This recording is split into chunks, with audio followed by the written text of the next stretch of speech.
کیا ایسا ہو سکتا ہے کہ ایک اکیلا شخص جس کے پاس صرف ایمان کی طاقت ہو تاریخ کی سب سے بڑی فوج کو للکار دے؟ آئیے آج اس عظیم داستان کو سمجھتے ہیں جو ہمیں بتاتی ہے کہ اصل طاقت آخر آتی کہاں سے ہے۔ یہ سوال آج بھی اتنا ہی اہم ہے جتنا ہزاروں سال پہلے تھا۔ یہ صرف ایک سوال نہیں، یہ ایک ایسی کہانی کا دروازہ ہے جو ہمیں طاقت، غرور اور اس پختہ یقین کے بارے میں بتاتی ہے جس سے پہاڑ بھی اپنی جگہ چھوڑ دیتے ہیں۔ تو کہانی شروع ہوتی ہے ایک بہت ہی تاریک دور سے۔ بنی اسرائیل کے لوگ، ان کے لیے ہر نیا دن غلامی اور ظلم کی ایک نئی صبح لاتا تھا۔ ان پر ایک ایسی قوم مسلط تھی جس کا مقصد ہی انہیں کچل کر رکھنا تھا۔ ایسے حالات میں امید تو بس ایک بھولی بسری یاد بن کر رہ گئی تھی۔ ان کی ہمتیں، ان کے حوصلے، سب کچھ اپنے ظالموں کے بوجھ تلے دب چکا تھا، اور ان سب کا سرگنا تھا ایک ایسا شخص جس کا صرف نام ہی دہشت پھیلانے کے لیے کافی تھا: جالوت۔ جالوت وہ کوئی عام آدمی نہیں تھا، وہ تو جیسے چلتی پھرتی دہشت تھا۔ کہتے ہیں کہ میدان جنگ میں اس کا نام بھی سرگوشیوں میں لیا جاتا تھا، اور یہی سرگوشی بڑے بڑے بہادروں کے دلوں میں خوف بٹھا دیتی تھی، ان کے ہاتھوں سے تلواریں چھڑا دیتی تھی۔ تو اب چلتے ہیں اس میدان کی طرف جہاں یہ سارا خوف اور یہ سارا تکبر آمنے سامنے آنے والے تھے۔ میدان جنگ اب سج چکا تھا۔ ذرا منظر دیکھیں، ایک طرف بنی اسرائیل کی فوج کھڑی ہے، دل ٹوٹے ہوئے، ہمتیں ہاری ہوئیں، چہروں پر خوف اور شکست کی تلخ یادیں، اور دوسری طرف جالوت کا لشکر، تعداد میں بے شمار، جنگ کے ماہر، اور آنکھوں میں جیت کا ناقابل شکست یقین۔ اور ان سب کے بیچ میں تھا وہ جالوت۔ ذرا اس کے وجود کا تصور تو کریں، ایک چلتا پھرتا پہاڑ جو سر سے پاؤں تک لوہے میں ڈوبا ہوا تھا۔ کہتے ہیں جب وہ چلتا تھا تو زمین دھماکوں کی طرح گونجتی تھی۔ وہ صرف ایک جنگجو نہیں تھا، وہ تو مجسم شکست تھا۔ اور پھر اس گہری خاموشی کو توڑتی ہوئی اس کی آواز گونجی: ہے کوئی جو میرا مقابلہ کرے گا؟ کہاں ہے تمہارے بہادر؟ یہ صرف ایک چیلنج نہیں تھا، یہ ایک تانا تھا، ایک مذاق۔ وہ ان کے خوف سے کھیل رہا تھا، کیونکہ اسے پورا یقین تھا کہ کسی میں ہمت نہیں ہوگی جواب دینے کی۔ اور اس کے چیلنج کے جواب میں کیا ہوا؟ موت سے بھی زیادہ خوفناک سناٹا چھا گیا۔ سپاہیوں کی نظریں جھک گئیں، قدم پیچھے ہٹنے لگے۔ لیکن آئین اسی لمحے جب ہر طرف مکمل مایوسی چھا چکی تھی، ایک ایسی ہستی سامنے آئی جس کا کسی نے سوچا بھی نہیں تھا۔ یہ کوئی تجربہ کار فوجی نہیں تھا، بلکہ ایک نوجوان چرواہا، داؤد علیہ السلام۔ وہ تو بس اپنے بھائیوں کے لیے کھانا لے کر آئے تھے۔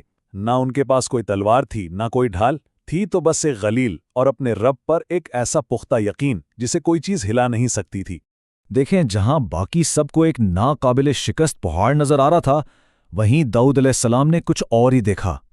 انہوں نے ایک ایسے مغرور انسان کو دیکھا جو صرف ایک فوج کو نہیں بلکہ اللہ کے لوگوں کو للکار رہا تھا، اور ان کے ذہن میں ایک ہی سوال تھا: یہ معمولی سا انسان زمین اور آسمان کے بنانے والے کے آگے ہے ہی کیا؟ جب بادشاہ طالوت نے ہچکچاہٹ دکھائی تو داؤد علیہ السلام نے انہیں سمجھایا کہ ان کا بھروسہ کس چیز پر ہے۔ انہوں نے کہا، بات تلواروں یا ڈھال کی نہیں ہے، میرا بھروسہ اس ذات پر ہے جس نے مجھے جنگل میں شیروں اور ریچھوں سے بچایا۔ آج بھی وہی میرے ساتھ ہے۔ جالوت کو اپنی جسمانی طاقت پر ناز ہے، پر مجھے اپنے رب پر یقین ہے۔ یہی وجہ تھی کہ انہوں نے بادشاہ کی دی ہوئی بھاری زرہ اور تلوار لینے سے انکار کر دیا، کہا کہ میرا ایمان ان چیزوں میں نہیں ہے۔ انہوں نے اس دیو کا سامنا جنگی ہتھیاروں سے نہیں بلکہ اپنے چرواہے والے سامان سے کرنے کا فیصلہ کیا۔ اور بس اب میدان تیار تھا۔ ایک طرف تھا لوہے اور غرور کا پہاڑ، اور دوسری طرف ایک نوجوان چرواہا جس کے ہاتھ میں ایک معمولی سی غلیل تھی اور دل میں تھا اٹل ایمان۔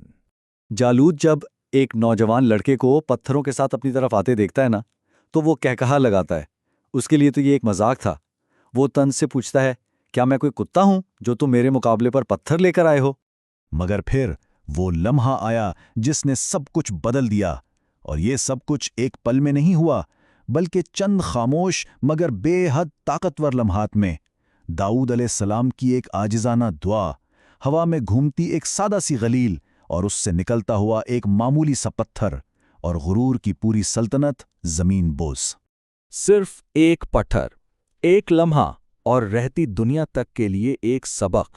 جو ناممکن لگتا تھا وہ ہو گیا۔ اس ایک پتھر نے ٹھیک اپنا نشانہ لیا، اور وہ انسانی پہاڑ ایک ایسی زوردار آواز کے ساتھ گرا جیسے کوئی بہت بڑی عمارت منہدم ہو گئی ہو، اور زمین تک کانپ اٹھی۔ جالوت کا گرنا صرف ایک شخص کا خاتمہ نہیں تھا، یہ تو طاقت کے بارے میں ایک پوری سوچ، ایک پورے نظریے کی شکست تھی۔ دیکھیں اس ایک لمحے نے کیسے سب کچھ پلٹ دیا۔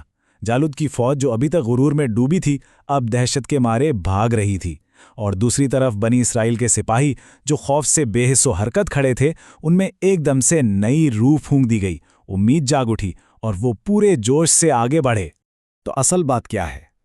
یہ جیت ہمیں سکھاتی ہے کہ طاقت کا حساب کتاب ویسا نہیں ہوتا جیسا نظر آتا ہے۔ یہ فتح نہ تو جسمانی طاقت کی وجہ سے تھی اور نہ ہی تعداد کی کثرت کی وجہ سے، یہ تو تقریباً پوری کی پوری ایک اور ہی چیز کی بدولت تھی، پختہ ایمان اور اللہ کی مرضی۔ اصل میں یہ کہانی قدرت کے ایک اٹل قانون کو ہمارے سامنے رکھتی ہے کہ جب حق کھڑا ہو جائے نا تو باطل چاہے کتنا ہی بڑا اور طاقتور کیوں نہ نظر آئے، اسے گرنا ہی پڑتا ہے۔ غرور اور تکبر انسان کو اسی سچائی سے اندھا کر دیتا ہے، جبکہ ایمان وہ طاقت ہے جو بڑے بڑے ظالموں کو بھی گھٹنوں پر لے آتی ہے۔ اور آخر میں یہ کہانی ہمارے لیے ایک سوال چھوڑ جاتی ہے، ہماری اپنی زندگیوں میں جالوت کون ہے؟ وہ کون سے بڑے چیلنجز ہیں جن کا ہم سامنا کرتے ہیں، اور ہماری اصل طاقت کا پتھر کہاں چھپا ہے؟